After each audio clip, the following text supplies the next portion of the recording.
Hello दोस्तों, welcome back to my Facebook channel. कैसे हो आप लोग? आई होप आप सभी अच्छे होंगे और स्वस्थ होंगे।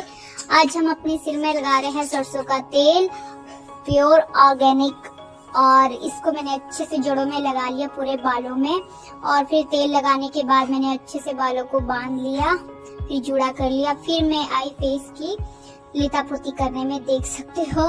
और फिर मैंने लिया स्क्रब, केसर का स्क्रब लेके मैंने अच्छे से फेस को स्क्रब किया, अपने फेस को अच्छे से रगड़ रगड़ के।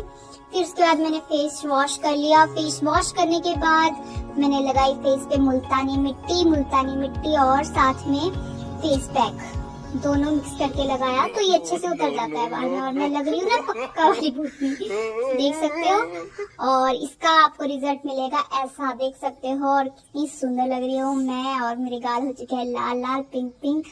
तो आप भी ट्राई कीजिए।